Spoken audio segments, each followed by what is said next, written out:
នៅប្រទេសអ៊ីស្រាអែលនេះប្រជាជនគេមានប្រាក់ចំណូលខ្ពស់ខ្លាំងមែនទែនក៏ប៉ុន្តែបែរជាតម្លៃកសិផលកសិកម្មលក់សម្រាប់ប្រជាជនគេមានតម្លៃសមរម្យវាមានច្រើនជាកត្តាដែលធ្វើឲ្យតម្លៃកសិផលដូចជាផ្លែឈើ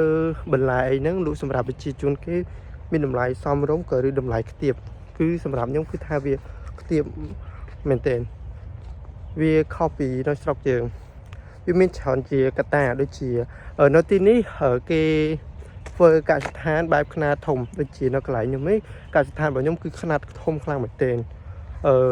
គ្រាន់តែគ្រឿនហា100គ្រឿនហាជាងហើយនៅធ្វើអីផ្សេងទៀតទី2គេមានធនធានកាលណាមានធនធានអញ្ចឹងហើយការចំណាយអីក៏វា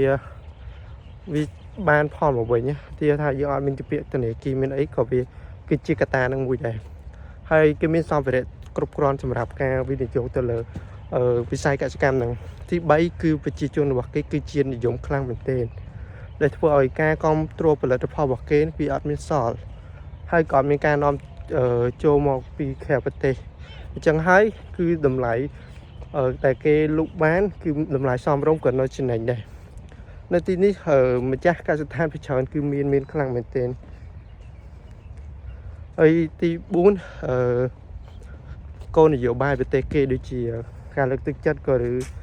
ផ្សេងហ្នឹងហើយសេដ្ឋកិច្ចគោលនយោបាយរបស់ប្រទេសគេវាមិនដូចនៅប្រទេសយើងទេភាគច្រើនគឺតំណែងរបស់ជនជាតិវៀតណាមក៏ឬរបស់ថៃដែលលក់នៅស្រុកខ្មែរយើងហ្នឹងនៅទីនេះយើងមកដល់គឺផ្លែភ្នែកខ្លាំងមែនទែនហើយទី5គឺនៅទីនេះគេវេចខ្ចប់នៅពេលដែលគេកាត់ហើយគឺគេដឹកទៅកន្លែងហូបចក្រវេចខ្ចប់ហើយគេបញ្ជូនទៅតាមម៉ាតក៏ឬតាមផ្សារវាអត់មានឈ្មោះកដាលទេអញ្ចឹងក៏វាជាកត្តាដែលធ្វើឲ្យតម្លៃកសិផលគេមានតម្លៃសមរម្យលក់សម្រាប់ប្រជាជនរបស់គេទី6គឺ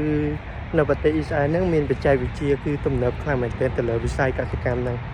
ដូចជាការស្រោចទឹកអីគឺគេប្រើគ្រាន់តែចុចទូរស័ព្ទឯងស្រោចទឹកដោយអូតូជីអីគេដាក់ជីដោយអូតូខ្លួនឯងហើយអញ្ចឹងវាការចំណាយក៏វាអត់តិចដែរអានេះគឺជាគំនិតរបស់ខ្ញុំហើយក៏ជាអ្វីដែលចំណេះដឹងដែលខ្ញុំបានមើលឃើញនៅទីនេះផ្ទាល់តែម្ដង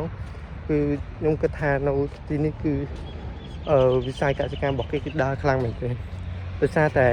គោលនយោបាយប្រទេសគេ